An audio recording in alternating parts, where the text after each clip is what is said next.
So, hello everybody and welcome. Yes, welcome here today. Welcome back to BS. And now we're here today and back with another video for you guys today.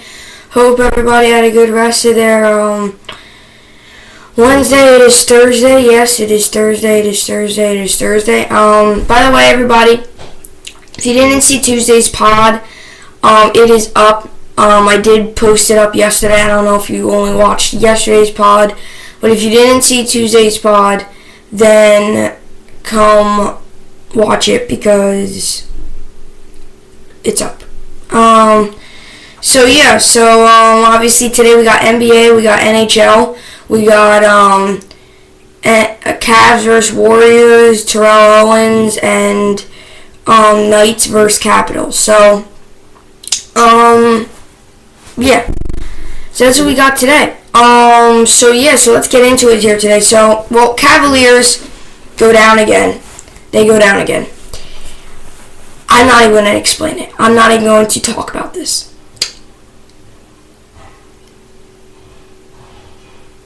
They don't play a full basketball game. They don't play a full basketball game.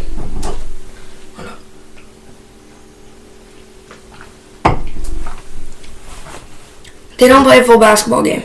No, they don't. They don't. They play first quarter, second quarter, and then they go to the locker room and say, you know what? We have a pretty good lead on these guys. Let's just say, stop playing. I mean, they probably don't do that, but it seems that way. Both of the games, game 1 and 3 last night, they were winning the game in the first half. And they were rolling too. I mean, they weren't like these little leads. They were rolling. And it turns out to be a loss. First game, 124 to 114. Second game, 110, 108. I mean, 110, 102. Sorry, 110, 102. Okay. This Cavs team needs to step it up. They need to.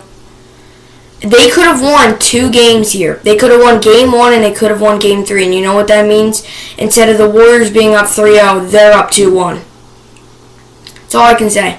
This makes no sense to me how LeBron James can put up 47 minutes, 33 points, Kevin Love can put up 20, and the Cavs still can't win. There was only 79 total points by the starters in this game. Cavs barely scored. Game 2, they barely scored. Like, out of all the hot start they had, the big 10-point lead, the big 13-point lead I think they had at one point, their first half looked like they were the ones who was leading the series 2-0 and not the Warriors. The Warriors look horrible. Stephen Curry had 2 points in the first half. He went 1 of 8 on his shots.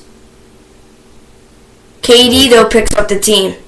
And once again, the same thing happened. Same routine, people. Same routine. Cavs up. Guess who makes a 3 at like the final seconds? Kevin Durant with 0.8 remaining. 0.8 remaining. Kevin Durant makes a 3 to go up. Yep. You heard me. And now that shows you that now all the momentum is going on their side. Stephen Curry that whole game made 1 3. Okay? 1 3. He only had 11 points. They could have beat these guys. KD had 43, yes, I understand, but they could have beat them. This was an easy game. I see this is easier than game 1, and I'll tell you why. Game 1 is just game 1. Game 1s are always some of the harder games to win, only because whoever wins it has a 72% chance to win the series. Game 2s are kind of that way because, you fall down 2-0 in the series, you're not looking that great. Especially if you're the home team, because then you got to go play away.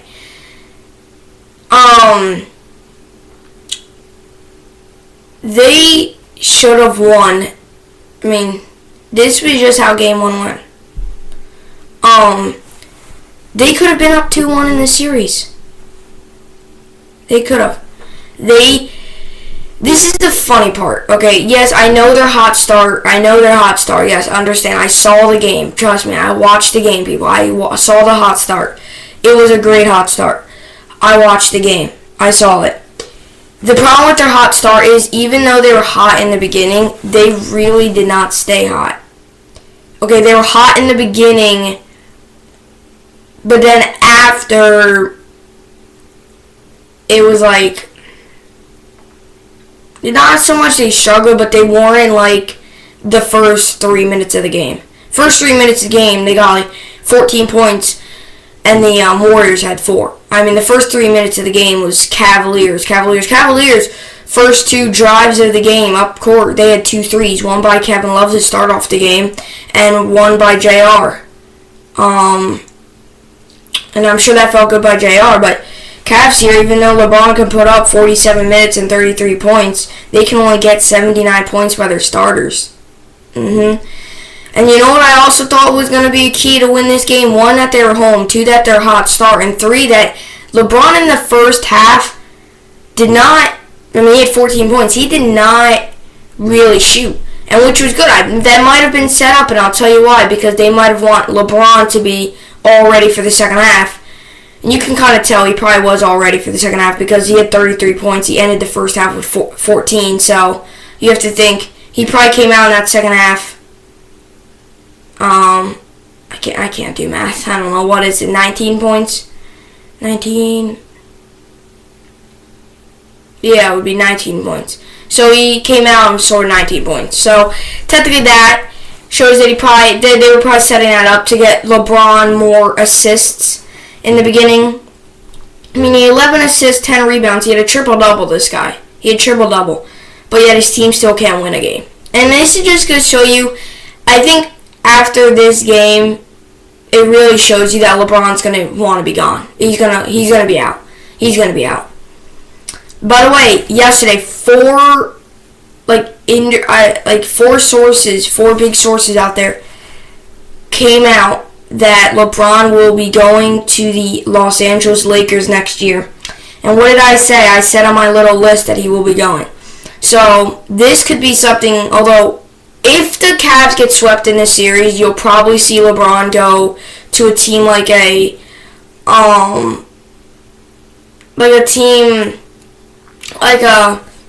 Sixers, a team like the Sixers, a Rockets, and I'll tell you why, because that shows you that LeBron needs more help if he gets swept in this series. But if he, let's just say somehow he makes a comeback, you may see him go to a team that's Lakers, like a lower graded team that's not making the playoffs yet, but can if they had LeBron. LeBron goes to any team that will make a run. They will make a run. And a lot of people don't notice it. A lot of people say, oh, this team has help. Oh, that team has help. No, this team has help. When LeBron's there, but no. I mean, legit, LeBron's doing it all by himself. In the first half, LeBron had help. Second half, LeBron had no help. I'm really getting tired of, though, is it's getting to the point now where I want to see LeBron go to another team and win a final there. I just don't want to see I could see LeBron in the finals for days and days and days. I love LeBron. I think he's an awesome player. I'm not a Cavs fan, but I like LeBron. I guess I like sports superstars, although I'm not a big Tom Brady fan. I like Sidney Crosby for hockey. I like Trout. I like Judge. I don't like Altuve. I mean, for sports, I'm usually I'll like superstars in sports, but some sports I'm picky, like football, I don't like, Brady. And he's probably one of the best in the league. Browns, and to me, Antonio Brown, he's one of the better ones out there. Watt, I really like Watt. But anyway, so, I like LeBron. And let's just say, okay, now they're down 3-0. I say Cavs lose this series in 5, maybe. I say they lose it in 5. And why I say that is that because I think they will just win one game. They'll head back to Golden State. and they will lose. They will lose. Now, if the Cavs manage to make a comeback and they manage to win 4 straight games, woohoo, but I don't think it's going to happen. I think tonight was their night to win and try to get back on the winning side of things and try to make this series at least somewhat interesting. Because now you gain momentum with the home crowd, with all the people behind you. Game 4 coming up, you know that you can get another win heading back into Golden State, knowing guaranteed you're back at the stadium again. If they would have won these 2 home games here, they would have been guaranteed back at Quicken Loans Arena. And let's just say they lose in Golden State, down 3-2, you're coming back again, knowing that the Warriors don't feel probably confident coming in at this Quicken Loans Arena. Coming back here again, you could possibly tie the series. Okay, these are little things that the Cavs could have done that could have changed the series and could have put maybe possibly an end on the Warriors season instead of the Cavs. So, there was 23 points by the bench. Last game there was 12. Okay. Hood had a pretty good game, 15 points. Love had 20. Smith had 13. He did pretty good. I think... Oh, never mind. Hood had 15. Green had 3. Nance had 5. Korver had none. He's not really a big shooting guy. I think LeBron going into that game was averaging 40 points per game. Korver was averaging like 2 points a game in the playoffs. So, yeah. Oh, now we gotta move to the Golden State. Can't forget about the winning team. So, 43 minutes, 43 points for KD. He had 13 rebounds. 10 points for Thompson, 10 for Green, 11 for Curry. McGee had 10. A total of 84. That was led by KD. They have a big bench. Big bench. Iguodala has 8. Livingston has 8. Bell had 10. West had 0. Young had 0. McCall had 0. And Looney didn't play.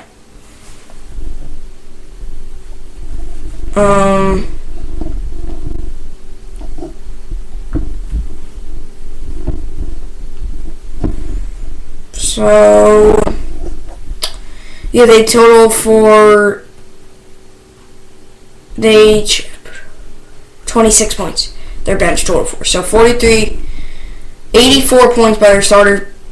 And yeah, they deserved that game. They deserved it. I'd just say the Cavs scored more points by their starting unit. They could have won. If the Cavs scored 3-4 more points in their starting unit, they could have won that game. They could have won that game. But instead, it's the other way, and they don't win, and now they're down 3-0, and now the Cavs got to make an ultimate comeback. I mean, sure, it's possible. You never know. I mean, Yogi Berra, people. Yogi Berra. It ain't over till it's over.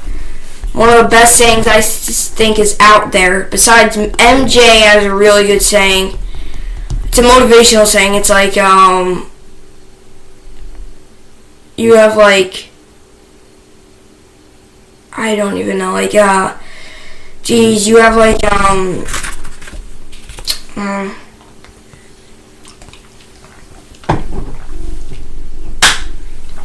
I'm not too sure of what he said, but he's like, I've missed over 900 shots in my career, and how I failed is why I succeeded, and all that. But it's a good saying. I think one of the best sayings is probably ain't over till it's over, and probably MJ is a good saying.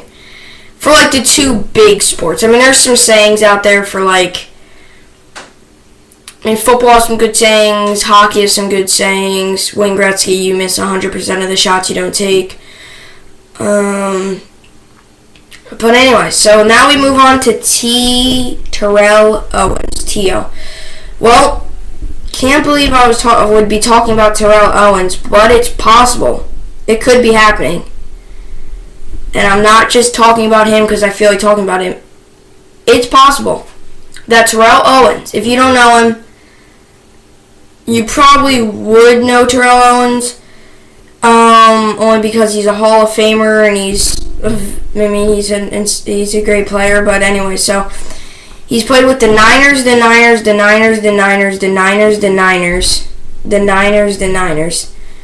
Philly, Dallas, Buffalo, Cincinnati. So, yeah.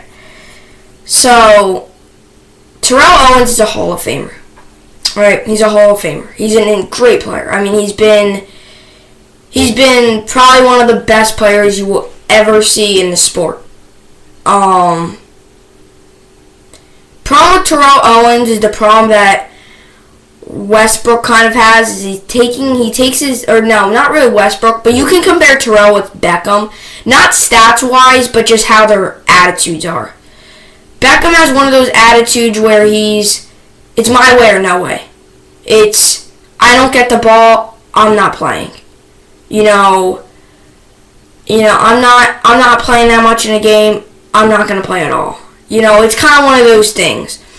Terrell Owens used to always, he on a drive, let's just say they ran the ball on a drive all the times, or they didn't pass it to him in the red zone, and they intercepted, or it was an incomplete pass and they had to settle to a field goal. He'll go down on the sidelines and will fight with the coaching staff, the QB, and all that I didn't get the ball. Why didn't I get the ball? You should have gave the ball to me. Why did you give the ball?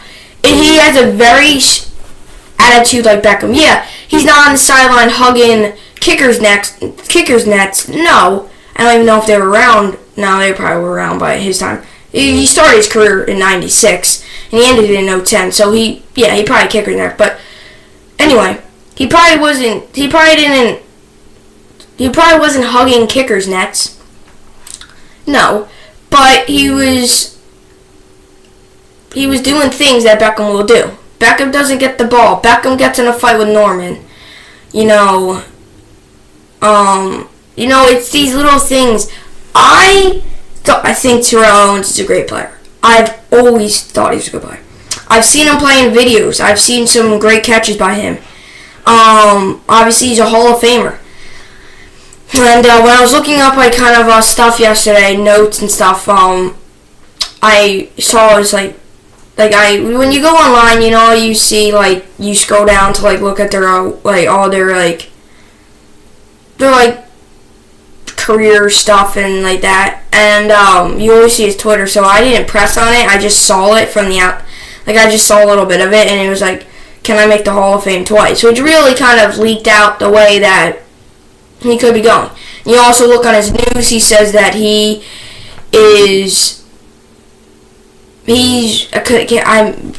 Terrell Owens is serious about possibly making a 49er run again. Or it's possible. Here's the thing with Terrell Owens, and a lot of people I don't think understand this, is that Terrell Owens has been trying to come back to the NFL for, years now. Years. He's been trying to come back to the NFL for years. Okay, he's been trying to come back for years, and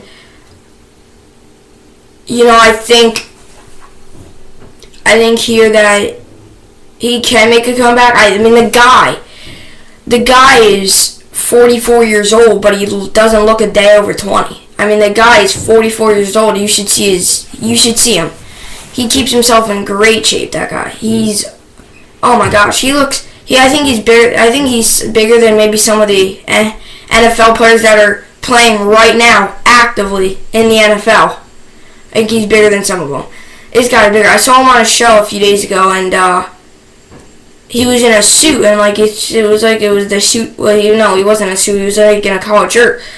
It looked like he was gonna rip. He is a big dude when it comes to muscles, and he doesn't. He looks like an NFL player. If you saw Terrell Owens on the side of a street, you would probably, if you didn't know football, or if you just didn't know it was him because you're just so used to seeing him in a football uniform, if you asked him, if you walk past him on the side of the street, you would probably think he was a sports player. Right? You would probably think he's an active player in the NFL. or possibly the NBA. He does play basketball for like a little league. I heard about it. He's for like, I don't know, he plays with a bunch of like old NBA stars, and he plays with them like, it's like an outdoor game. I heard him talk about it. And, yeah. I mean, I think he can make a comeback. The thing is he's been doing this for, and also if he causes the same problems that he did when he was a usual player, like, you know, yelling at the head coach, yelling at the QB because they didn't give me the ball, doing all that crap like that, that may get a little annoying, because I'll tell you what,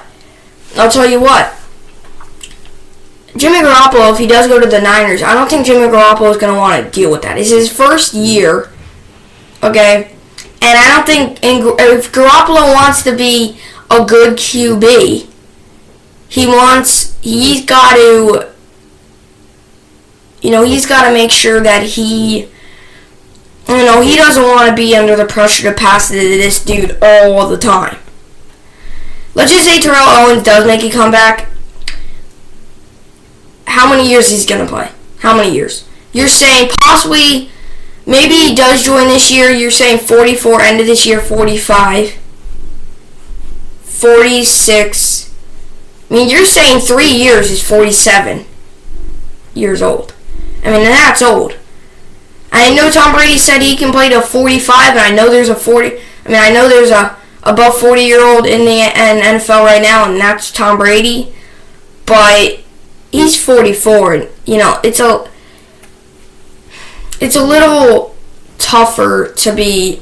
I think without football's changed from back then to now, I don't think he really notices what it's like. And I'll talk about this with somebody yesterday. I don't think he really notices what it's like. Back then, yeah, football's one thing, and I'm not saying football wasn't like good back then, but back then, you gotta know, like, football has changed so much these days. It's changed so much. Back then, there used to be able to have ties in football, I think. Or was that NHL hockey? But anyway, the players have changed. Just the overall play has changed from back then to now. I mean, it just has changed a lot. And I don't think Terrell Owens quite understands that, because from playing in '96, yeah, he played in 2010.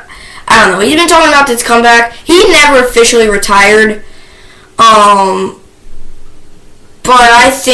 I don't know. Do I think he'll make a comeback? Probably not, because he's been talking for this for years and years now. I mean, he's been talking this for a while, and it's kind of stopped, and then it kind of turned back up again. And I think he won't. I don't think he will. I think he's possible. He can do it, but I don't think it will happen, only because he's 44 years old. Okay, the guys in the league right now are young as all heck. I mean, taking out Brady, taking out a few players, but 44 years old, and to make a comeback in this league today is, I mean, today, back then they could handle that kind of stuff. Back then in baseball, Babe Ruth, in between innings, he'll order himself a hot dog. I mean, the sports have evolved so much from today from back then. Okay, back then, people can handle all of, what Terrell Owens did. Fighting with this now, fighting, throwing stuff, it will get you fined. And that's another thing that has changed. It will get you fined. It will get you fined. I mean, it definitely will. Alright, so anyway, so that's what I got for total. Oh yeah, I gotta read his stats.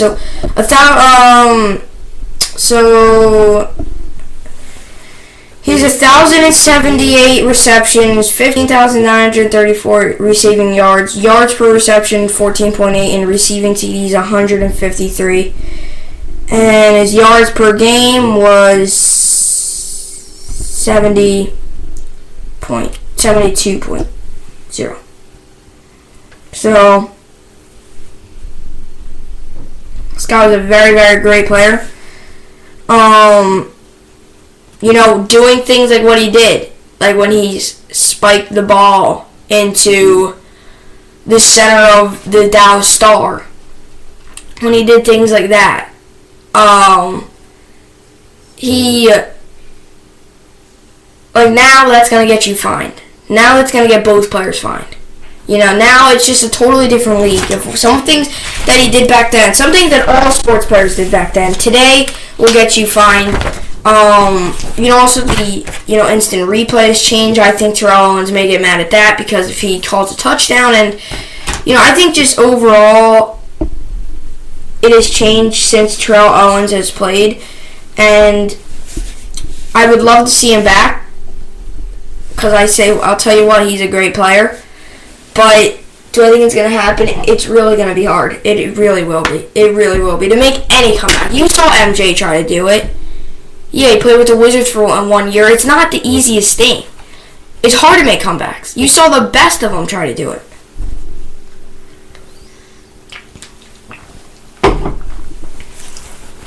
So anyway, now we move in here to the Knights versus Capitals. That game will be today, 8 p.m. Knights are against the wall. They really are. Knights are against the wall. They lose tonight. Their miracle run is over. They win tonight. They got to head back to Washington to try to win a game and enforce a Game 7. That's going to be hard. That really will be hard. That's going to be complicated from left to right. But at least they can get a win at home. I think, 23 games played so far for this team in the playoffs. For, Ovechkin, Kuznetsov.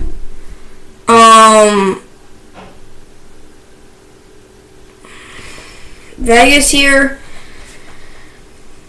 I think it's going to be interesting to see what happens. I think Neil Smith, Marchessault, Carlson, Hala, Theodore, a lot of those players are going to have to step up in big ways today. They're going to have to step up tonight, They're going to have to step up in big ways if they want to get a win.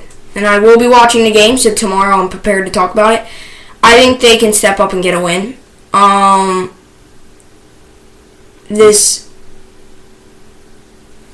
If those guys are on, they can step up and get a win.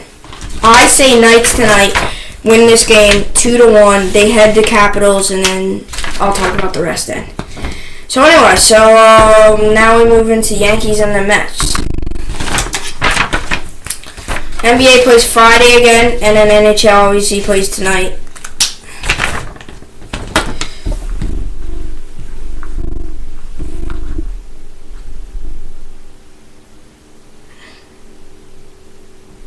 Yanks win 3-0.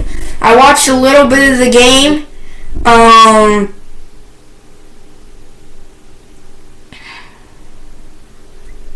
watched a little bit of the game. Bleacher Report got out, and Aaron Judge could smash MLB single season 223K record, but who cares? Really don't. Nobody cares.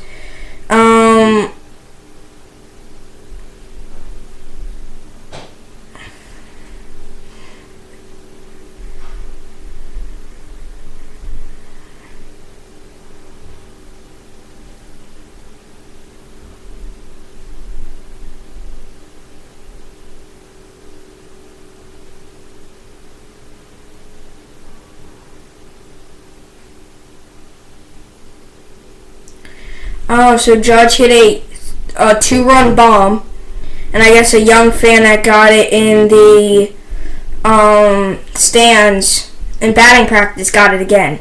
So tomorrow 7:10, Yankees Mets. A lot of hype about that series. I'll tell you that. For sure. So 27-32, 19-41. Mets lose 1-0 against the Orioles. Pitching duel yesterday for the Yankees game. They play tomorrow, so Mets lose, Yankees win. I say that's gonna happen. It's gonna be a lot of stuff going around about that in New York. New York's gonna be open up. It's gonna be first game. It's gonna be Syndergaard and Sevy on the mound.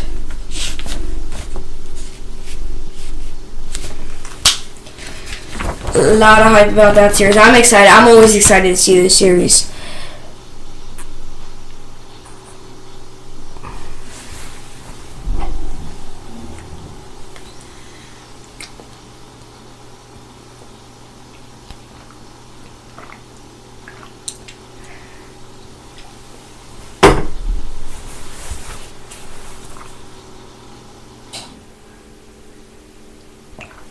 So anyway, that's what we got for today's pod. Hope everybody enjoyed it. Hope everybody enjoyed it. And yeah, we got a lot of days straight going. I'll tell you that. We got a lot of days straight. I think we got. What do we got? We have about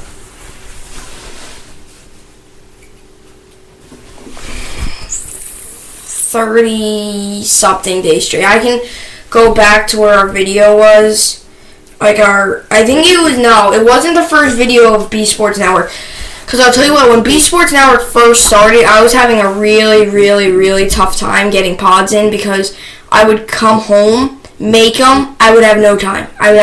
Like, I used to be able to do it, but now I had no time. I had no time whatsoever. Now I do it in the morning. When I wake up, I go to my studio immediately and I do them. Like, I don't even wait.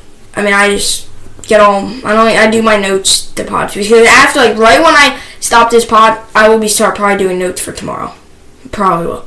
And if a big trade happens, I'll, like, take out something that I was going to talk about and talk about it the next day.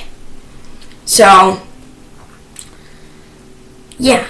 So anyway, that's what we got for today's pod. Hope everybody enjoyed it.